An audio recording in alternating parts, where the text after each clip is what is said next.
3월 8일 수요일 새벽 예배입니다. 오늘 함께 보실 하나님의 말씀은 마태복음 18장 11절부터 20절까지의 말씀입니다. 마태복음 18장 11절에서 20절까지의 말씀을 봉독해 드리겠습니다. 너희 생각에는 어떠하냐? 만일 어떤 사람이 양 100마리가 있는데 그 중에 하나가 길을 잃었으면 그 99마리를 산에 두고 가서 길 잃은 양을 찾지 않겠느냐? 진실로 너희에게 이르노니 만일 찾으면 길을 잃지 아니한 99마리보다 이것을 더 기뻐하리라. 이와 같이 이 작은 자 중에 하나라도 잃는 것은 하늘에 계신 너희 아버지의 뜻이 아니니라. 내 형제가 죄를 범하거든 가서 너와 그 사람과만 상대하여 권고하라. 만일 들으면 내가 내 형제를 얻은 것이요. 만일 듣지 않거든 한두 사람을 데리고 가서 두세 증인의 입으로 말마다 확증하게 하라. 만일 그들의 말도 듣지 않거든 교회에 말하고 교회의 말도 듣지 않거든 이방인과 세리와 같이 여기라. 진실로 너희에게 이르노니 무엇이든지 너희가 땅에서 매면 하늘에서도 매일 것이요 무엇이든지 땅에서 풀면 하늘에서도 풀리리라. 진실로 다시 너희에게 이르노니 너희 중에 두 사람이 땅에서 합심하여 무엇이든지 구하면 하늘에 계신 내 아버지께서 그들을 위하여 이루게 하시리라. 두세 사람이 내 이름으로 모인 곳에는 나도 그들 중에 있느니라. 아멘. 저희가 잘 알고 있는 대로 우리 하나님께서는 한 영혼 한 영혼을 귀하게 여기십니다. 마치 길 잃은 양 한 마리를 찾는 목자처럼 작은 자 하나를 아주 귀하게 여기십니다. 그래서 예수님께서도 오늘 본문에 길 잃은 양의 비유를 들어 말씀하시는 것입니다. 14절 말씀입니다. 이와 같이 이 작은 자 중에 하나라도 잃는 것은 하늘에 계신 너희 아버지의 뜻이 아니니라. 이 작은 자 중에 하나라도. 특별히 마태복음에서 작은 자라고 할 때 작은 자는 항상 교회 공동체 안에 있는 형제를 가리키는 것입니다. 바로 하나님께서는 교회 안에 있는 형제 하나라도 잃는 것을 다시 세상에 빼앗기는 것을 원치 않으십니다. 작은 자 중에 하나라도 잃는 것은 하나님의 뜻이 아니라는 것입니다. 예수님께서는 바로 이 하나님의 뜻을 길 잃은 양의 비유를 통해 말씀해 주셨습니다. 그리고 이어서 말씀하십니다. 이 길 잃은 양 비유의 원리가 실제로 교회 안에서 어떻게 적용되어야 하는지 구체적으로 말씀해 주십니다. 작은 자 중에 하나라도 잃는 것을 원치 않으시는 하나님의 뜻, 바로 이 하나님의 뜻이 교회 안에서 어떻게 적용되어야 하는지 말씀하시는 것입니다. 바로 형제가 죄를 범했을 때 교회는 그를 어떻게 대해야 하는가입니다. 교회 안의 형제 중 누군가 죄를 범했습니다. 하나님의 자녀로서 마땅히 걸어야 할 길에서 벗어난 것입니다. 영혼의 길을 잃어버린 것입니다. 세상에 빼앗길 수도 있습니다. 이때 교회는 그를 어떻게 해야 하느냐 하는 것입니다. 길 잃은 양의 비유에서처럼 하나님께서는 99마리의 양을 두고서라도 한 마리를 찾아 나서실 것입니다. 그런 하나님의 마음에 비추어 이제 교회 역시 길을 잃은 양을 그렇게 대해야 한다고 말씀하시는 것입니다. 먼저는 형제의 죄를 인지한 사람, 그 사람만 형제와 상대하여 권고하라 하십니다. 다른 사람에게 알리지 말고 형제의 허물을 인지한 그 사람만 갑니다. 글쎄 저 형제가 그런 죄를 범했대. 이렇게 형제의 허물을 사방에 알리고 다니지 말라는 것입니다. 형제가 교회 안에서 얼굴을 들고 다닐 수 없게 만들지 말라는 것입니다. 단둘이 만나서 형제의 죄를 권고합니다. 책망하고 꾸짖고 돌이키도록 권면합니다. 그래서 만일 들으면 형제를 다시 얻을 것입니다. 하지만 듣지 않으면 이번에는 한두 사람을 데리고 가서 두세 증인의 입으로 말마다 확증합니다. 두세 증인의 입으로 내가 책망하는 말마다 확증을 얻는 것입니다. 한두 사람을 더 데려가서 내가 권고하는 말에 힘을 더 실른다는 것입니다. 죄를 범한 형제를 더 힘있게 설득하려고 한두 사람을 더 데려가는 것입니다. 많은 사람에게 알려서 범죄한 자를 궁지에 몰아넣으려는 의도가 아닙니다. 나의 권고에 힘을 실어 범죄한 형제가 돌이키도록 하기 위해 한두 사람을 더 데려가는 것입니다. 그런데도 말을 듣지 않으면 그때 교회에 알리는 것입니다. 그리고 교회의 말도 듣지 않으면 이방인과 세리와 같이 여기라고 하십니다. 여기서 이방인과 세리와 같이 여기라는 말씀이 무슨 의미인지는 명확하지 않습니다. 어쩌면 형제에 대해 단순히 냉담한 태도를 보이라는 의미일 수도 있습니다. 아니면 교회 공동체에서 추방하라는 의미일 수도 있습니다. 그런데 어쨌든 어떤 의미이든 죄를 범했음에도 도무지 성도와 교회의 권면을 받아들이지 않는 자와는 더는 교제가 불가능하다는 의미일 것입니다. 하지만 오늘 본문이 말씀하는 궁극적인 주님의 의도는 그 죄 지은 형제를 다시 얻는 데 있습니다. 왜냐하면 길 잃은 양의 비유에서 보신 것처럼 우리 하나님께서는 교회 안에 형제 하나를 잃는 것을 원하시는 분이 결코 아니기 때문입니다. 자, 그런데 이렇게 교회 안에서 한 형제가 죄를 범했을 때 마지막으로 그 형제에게 권고하는 것은 교회입니다. 최종적인 결정은 교회가 합니다.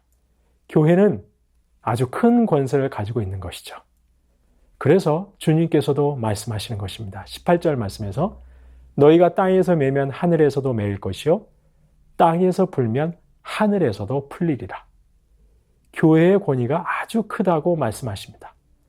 따라서 교회는 범죄한 형제에 대해 최종적인 판단과 결정에 앞서 신중해야 합니다. 치우쳐서는 안 됩니다. 무엇보다 하나님의 뜻에 맞아야 합니다. 그래서 기도해야 하는 것이죠. 하나님의 뜻을 구해야 합니다. 범죄한 형제의 마음을 움직여 주시도록 기도해야 합니다.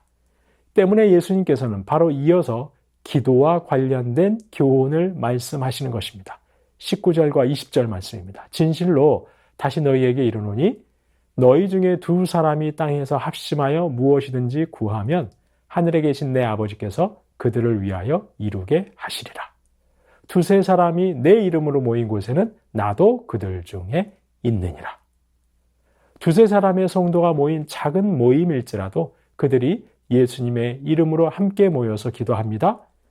예수님께서 임재하신 그 모임에서 지극히 작은 자에 대한 하나님의 뜻, 어떻게든 그를 잃지 않기를 원하시는 하나님의 뜻을 붙들고 죄 지은 형제를 위해 합심하여서 기도합니다. 그러면 하늘에 계신 아버지께서 그들이 기도한 하나님의 뜻을 그들에게 이루어 주시는 것은 당연한 것이라고 말씀하시는 것입니다.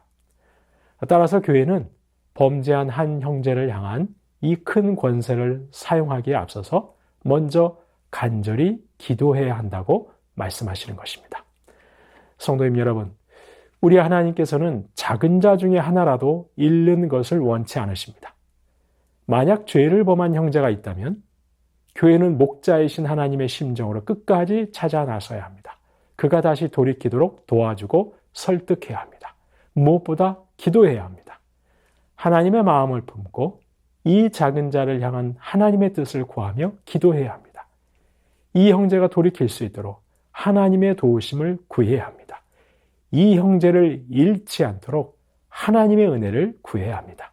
그렇게 기도할 때 하나님께서 그 한 작은 자를 향한 하나님의 뜻을 이루어 주실 것입니다. 그리고 이렇게 교회가 기도하면서 전심으로 형제에게 권면하면 범죄한 당사자는 교회의 권고가 하나님의 뜻인 것을 알고 받아들일 수 있어야 할 것입니다. 성도님 여러분, 우리 새순교회가 교회 안의 작은 자, 바로 한 형제 한 형제를 향해 목자 되신 우리 하나님과 동일한 마음을 품어야 할 것입니다. 특별히 범죄한 형제에 대해서는 하나님의 뜻을 구하는 가운데 기도하면서 그가 다시 돌이키도록 도와주고 설득해야 할 것입니다. 길 잃은 영혼을 최선을 다해 살려낼 수 있어야 할 것입니다. 그렇게 작은 자 중에 하나라도 잃는 것을 원치 않으시는 하나님의 마음으로 그리스도의 몸을 온전하게 세워가는 우리 새순교회 될 수 있기를 주님의 이름으로 축원합니다. 주신 말씀 기억하면서 기도하겠습니다. 하나님, 작은 자 중에 하나라도 잃는 것을 원치 않으시는 하나님의 마음으로 한 영혼 한 영혼을 소중하게 여기는 새순교회 되게 하옵소서. 범죄한 형제라도 그의 돌이킴을 위해 기도하며 도와주고 설득하는 참된 주님의 몸 공동체 되어서 그리스도의 몸을 온전하게 세워가는 교회 되게 하옵소서. 주신 말씀 기억하면서 기도하겠습니다.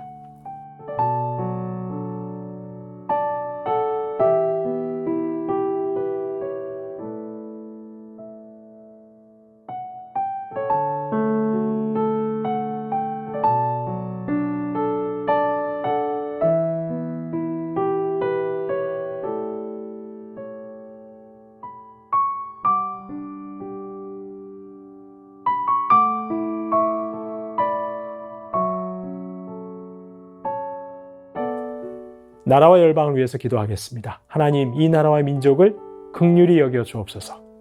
역사의 주관자 되시는 하나님께서 선하게 인도하옵소서.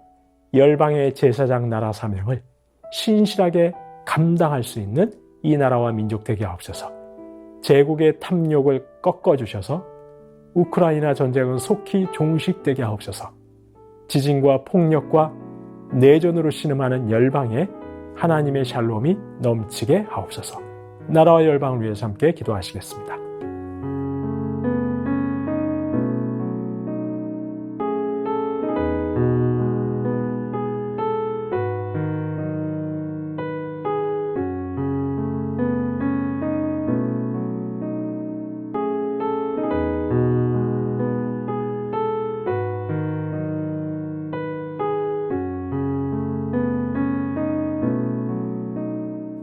교회를 위해서 기도하겠습니다. 그리스도의 일꾼이요 하나님의 청직으로 불러주신 하나님 앞에서 신실하게 사명 감당하게 하옵소서. 시니어 스쿨과 국내 선교 위에 은혜를 베풀어 주옵소서. 순모임과 새순학당을 통해 그리스도의 몸은 더욱 든든하게 세워져 가게 하옵소서.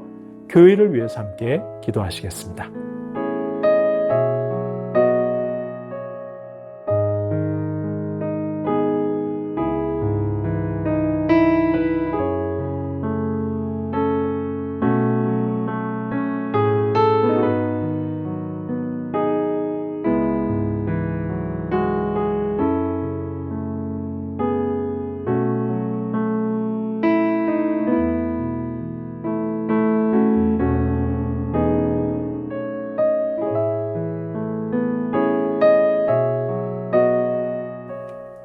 마지막으로 선교사님과 환우분들 위해서 기도합니다. 오늘은 아이국의 오세날 강보배 선교사님입니다.